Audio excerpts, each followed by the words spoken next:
Assalamualaikum warahmatullahi wabarakatuh. Perkenalkan, nama saya Arlina Putri, NIM 06031381924055 dari kelas Palembang. Di sini saya akan memaparkan mengenai kasus atau permasalahan terkait pendidikan.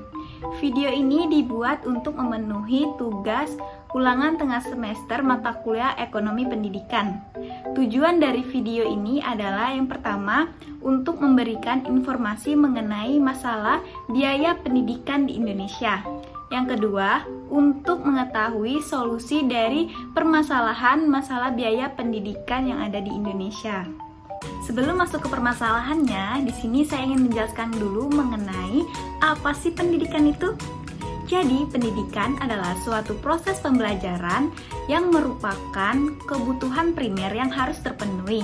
Suatu negara dapat dikatakan maju dan berkembang ketika pendidikannya itu tertata dan mampu melahirkan peserta didik yang cerdas dan mampu mengembangkan bangsa dan negaranya. Untuk selanjutnya, langsung saja kita masuk ke permasalahannya. Yuk, simak video berikut ini.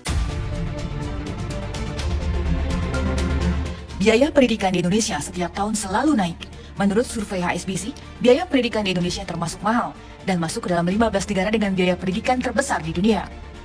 Kondisi ini juga dikeluhkan oleh sejumlah orang tua murid. Bangsa yang maju adalah bangsa yang terdidik, tentunya melalui sekolah. Dengan sekolah, seseorang dapat maju dan berkembang, apalagi jika sekolah mencapai perguruan tinggi. Namun banyak siswa yang tidak melanjutkan ke perguruan tinggi akibat mahalnya biaya kuliah, sekalipun siswa tersebut berprestasi. Selain video tadi, ada juga berbagai artikel yang membahas mengenai mahalnya biaya pendidikan di Indonesia. Contohnya seperti ini, dan ini. Oke, langsung saja kita mulai pembahasannya. Jadi, masalah biaya pendidikan yang mahal ini berkaitan dengan materi ekonomi pendidikan, yaitu mengenai biaya pendidikan. Biaya merupakan suatu unsur yang menentukan dalam mekanisme penganggarannya.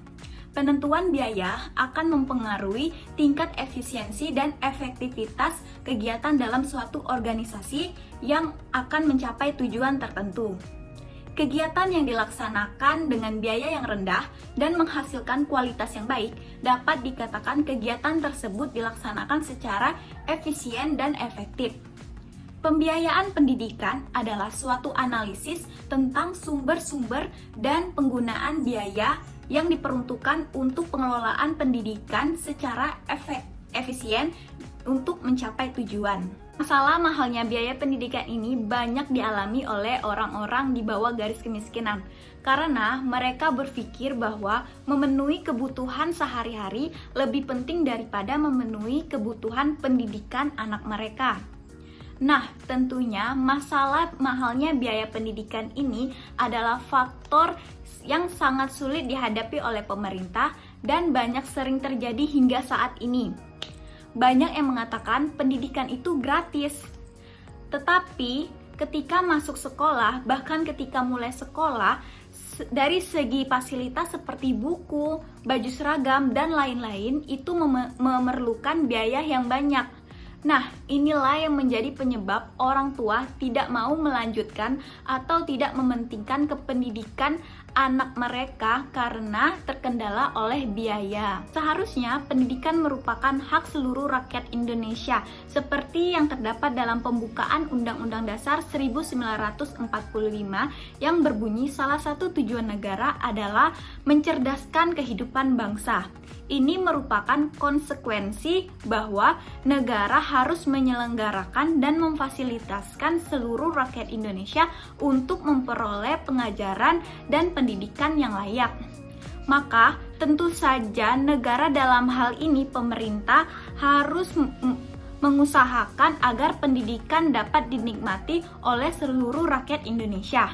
Pendidikan merupakan faktor kebutuhan yang paling utama dalam kehidupan. Mahalnya biaya pendidikan ini tidak hanya di pendidikan di perguruan tinggi saja, melainkan juga biaya pendidikan di sekolah dasar sampai sekolah menengah ke atas.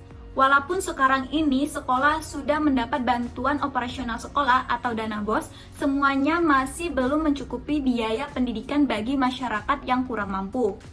Di sekolah dasar negeri memang benar jika sudah diberlakukan pembebasan biaya pengajaran. Namun, peserta didik juga harus memenuhi kebutuhan lainnya seperti buku teks pengajaran, alat tulis, serta seragam dan lain sebagainya.